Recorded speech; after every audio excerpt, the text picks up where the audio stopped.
Subscribe कीजिए हमारे channel Sindhi रसोई को और क्लिक कीजिए इस बेल आइकॉन पे ताकि हमारी नई वीडियोस की नोटिफिकेशन आपको सबसे पहले मिले। और अगर ये वीडियो आपको पसंद आए तो इस थंब पे क्लिक करके इस वीडियो को लाइक जरूर कीजिए। Hello friends, welcome back to my channel.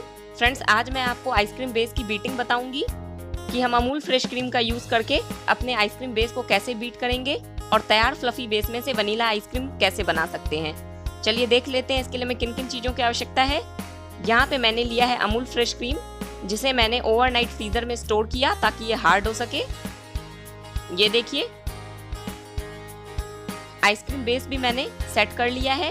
Ice cream base का वीडियो मैंने कल अपने चैनल पे अपलोड किया था। अगर अभी तक आपने नहीं देखा है तो लिंक डिस्क्रिप्शन बॉक्स में है, आप लिंक पे क्लिक करके आइसक्रीम बेस का वीडियो देख सकते हैं। हमारी दोनों चीजें बिल्कुल हार्ड सेट हैं। अब हम इसे छोटे छोटे क्यूब्स में कट करेंगे और फिर इसे एक बड़े कंटेनर में शिफ्ट कर देंगे। आपका कंटेनर 2.5 से 3 लीटर का होना चाहिए, क्योंकि हमारी आइसक्रीम काफी रेज होगी, इसीलिए आप छोटा कंटेनर ना लें। ये देखिए फ्रेंड्स, मैंने इसे कट किया है। इसे मैंने एक बड़े कंटेनर में शिफ्ट किया। अब मैं इसे लो टू हाई स्पीड पे बीट करूंगी। जब तक हमारा बेस मेल्ट नहीं हो जाता तब तक हम अपने बीटर को लो स्पीड पे चलाएंगे, और जैसे ही ये मेल्ट हो जाएगा हम अपने बीटर की स्पीड हाई कर देंगे। फ्रेंड्स, ऐसा कुछ नहीं है कि आप हार्ड आइसक्रीम बेस में बीटर चलाओगे तो आपका बीटर खराब हो जाएगा। ऐसा कुछ भी नहीं है, आप बिल्कुल ना डरें। आराम से अपने बीटर को आप हार्ड बेस में चला सकते हो, आपका बीटर बिल्कुल भी खराब नहीं होगा। अब हम इसे वॉल्यूम डबल होने तक बीट करेंगे।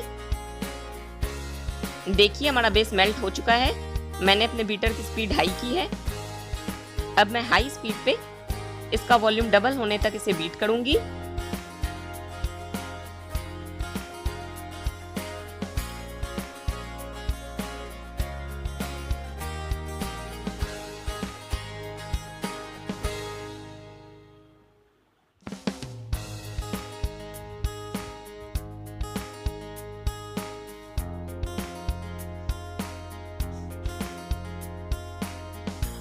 फ्रेंड्स, आप देख सकते हैं मेरा बेस अब वॉल्यूम में डबल हो गया है।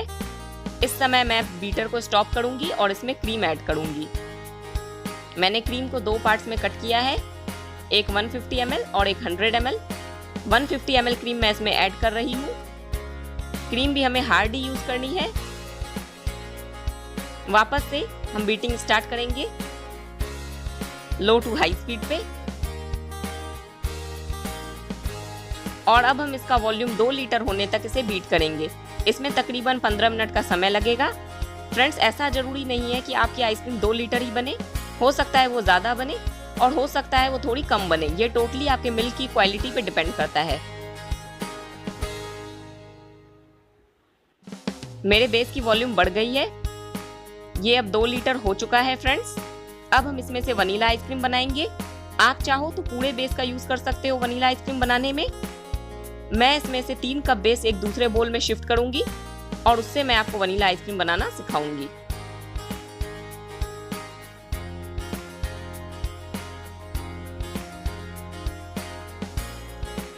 आप देखिए फ्रेंड्स, हमारा बेस कितना सॉफ्ट है, इसमें बिल्कुल भी लम्स नहीं है।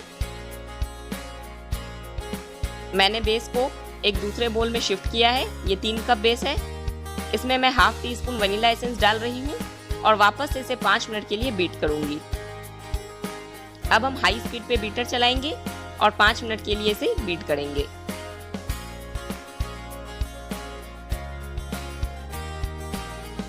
फ्रेंड्स, 5 मिनट हो चुके हैं। अब हम इसे एयर टाइट कंटेनर में पोर करेंगे और इसे फ्रीजर में 8 घंटे के लिए सेट होने देंगे। फ्रेंड्स, इस प्रोसेस से आपकी आइसक्रीम बिल्कुल मार्केट के जैसी लाइट और फ्लफी बनेगी। इसमें बिल्कुल भी आइस क्रिस्टल्स नहीं होंगे। आप भी इसी तरीके से वनीला आइसक्रीम बनाएं।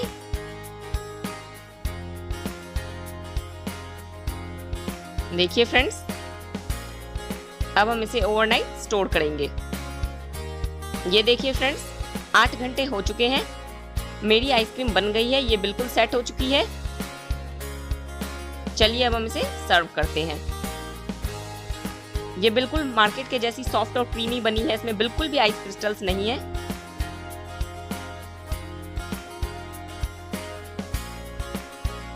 इसे हम चॉकलेट सॉस से गार्निश करके सर्व करेंगे। चॉकलेट सॉस का वीडियो भी मैं जल्द ही अपने चैनल पे अपलोड करूंगी।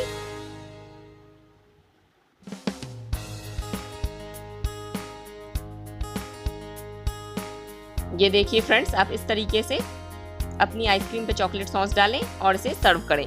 आपके कोई भी सवाल हो तो आप कमेंट सेक्शन में मुझसे पूछ सकते हो। आगे मैं आपको और भी आइसक्रीम्स बनाना सिखाऊंगी। So stay connected with us. Till then, goodbye and thank you for watching my videos.